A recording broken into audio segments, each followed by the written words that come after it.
Ayan na may kakalikutin tayo, isang Bluetooth speaker. So ito mga kalikot, sinervisan natin to kahapon.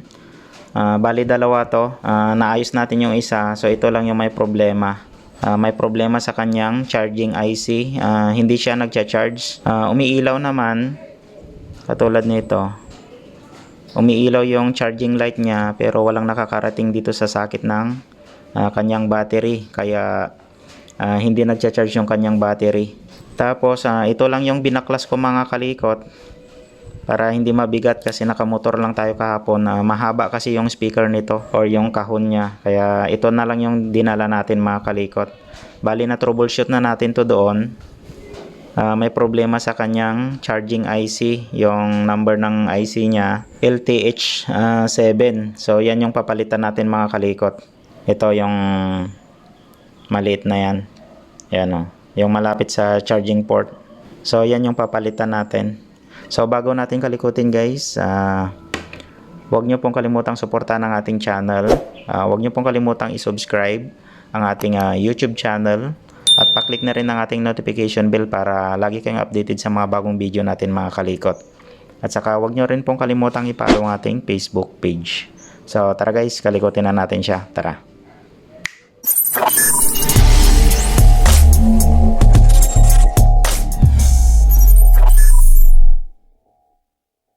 Ito guys, may kwento to. Bago binili ng may-ari, nabili niya to sa mga naglalako sa daan or yung mga binabahay-bahay nilang Bluetooth speaker. So ingat-ingat lang kayo guys kapag bumibili kayo ng yung mga nilalako nila or binabahay-bahay nila sa mga bahay nyo.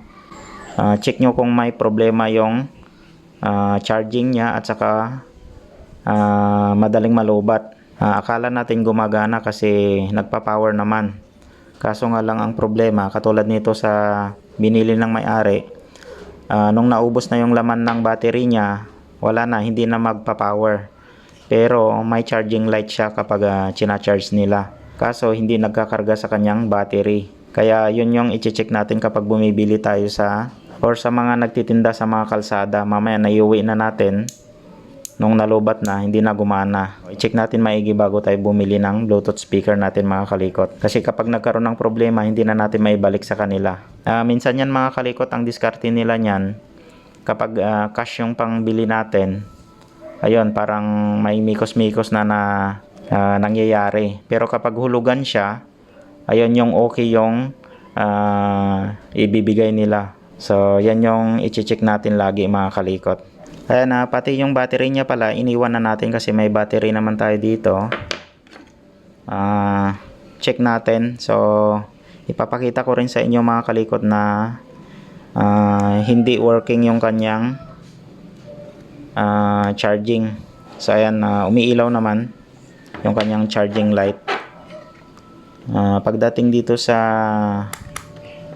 tester natin, wala tayong nare-reading na voltahe.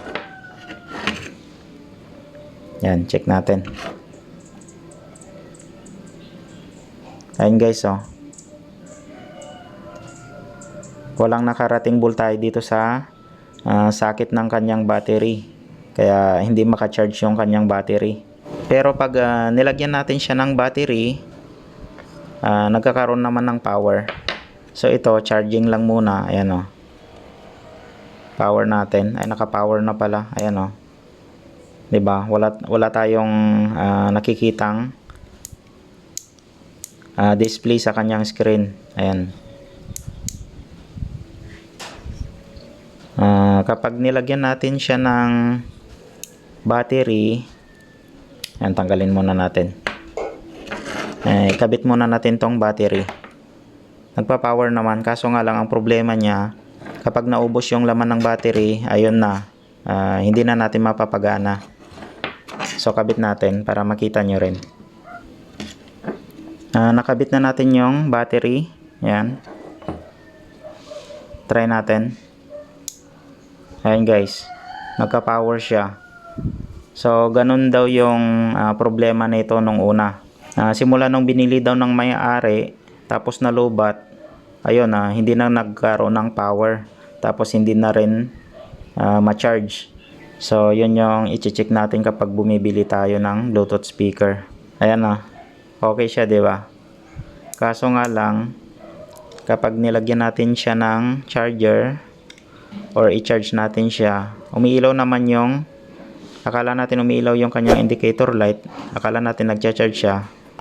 Hindi pala. Walang nakakarating dito sa kanyang socket.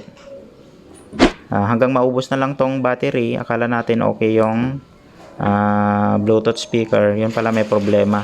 So baklasin muna natin yung charging IC nya. Tanggalin muna natin yung battery para hindi magkaroon ng problema, baka mapag-short natin. Tapos tanggalin natin itong cover nya or yung plate para makapag hinang tayo ng maayos dito.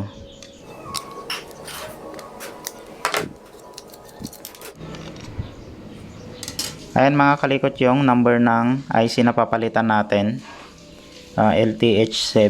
So baklasin muna natin siya. May available naman tayo dyan. So kung anong forma ng IC na yan, ganun rin yung pagkakabit natin. Kasi tatlo yung kabila, dalawa yung sa kabila. Ayan. So bali tanggalin ko muna siya mga kalikot. A few moments later. Ito na yung tinanggal natin mga kalikot. Ayan o. Ayan. So papalitan natin siya ng bago. Ito naman mga kalikot yung LTH7 natin. Ayan. Marami tayong available. Ayan. Maliliit nga lang siya. Legit naman to yung mga in-order natin kasi nakatatlong try na tayo. Pang-apat na to. So bali kakabit ko na lang siya mga kalikot. Much later. Nakabit na natin mga kalikot. Ayan siya. So pahirapan lang talaga sa pagkabit. Mas maganda talaga kapag may microscope kayo or magnifying glass para may kabit natin ng maigi. Kapag nagkabit kayo ng ganitong kaliliit na parts, kailangan testerin nyo rin yung mga connection nya dito sa board kung naka-connect talaga siya. Try na natin na i-plug. Wag muna natin ilagay yung kanyang battery. Ito lang muna. Yan. So may ilaw naman. Check natin dito sa battery kung or sa socket ng battery kung may supply na siya.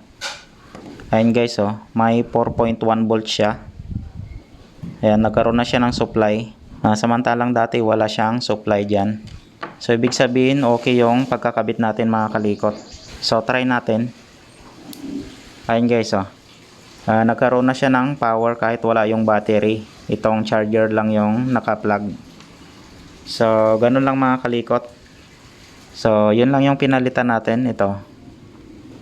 Maliit lang siya. Ayan. Kung medyo malabo yung mata nyo, kailangan yung gamitan ng microscope or magnifying glass para may kabit lang yung parts. Ayan, oh. Tapos dito sa terminal ng battery niya, ayan, may 4.1 volts tayong nare-reading. Hindi katulad kanina, wala tayong nare-reading na voltahe dyan. 2,000 years later. Ayan mga kalikot, nalagay na natin yung battery pero nilagay na lang natin sa or tinap natin sa likod. So i-plug natin yung charger. Ayan guys. Tapos testerin natin ulit. Ayan, may 3.9 volts tayong nare-reading. So okay na to mga kalikot pag ganito. Power ulit natin. Ayan guys. So kahit wala yung battery, may power na rin siya. So okay na siya mga kalikot. Tanggalin ulit natin yung battery kasi may battery naman siya doon. Naiwan lang. Pero kapag may problema rin yung kanyang battery, ito na lang yung pamalit natin. So dadalhin rin natin to kapag sinarbisan na natin siya.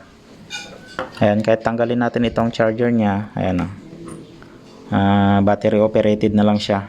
Ayan. So okay na. Tanggalin ulit natin yung kanyang battery. Ayan, okay na lahat mga kalikot. Pwede na natin ibalik sa may-ari. So hanggang dito na lang yung video natin mga kalikot. Sana may natutunan kayo ulit dito sa munting video natin. Maraming salamat kayo sa panonood ng mga video natin. Huwag niyo pong kalimutang i-subscribe ang ating YouTube channel. At paklik na rin ng ating notification bell para lagi kayong updated sa mga bagong video natin mga kalikot. At saka wag nyo rin pong kalimutang i-follow ang ating Facebook page. So maraming salamat. Ingat kayong lahat and God bless sa ating lahat mga kalikot. Bye bye.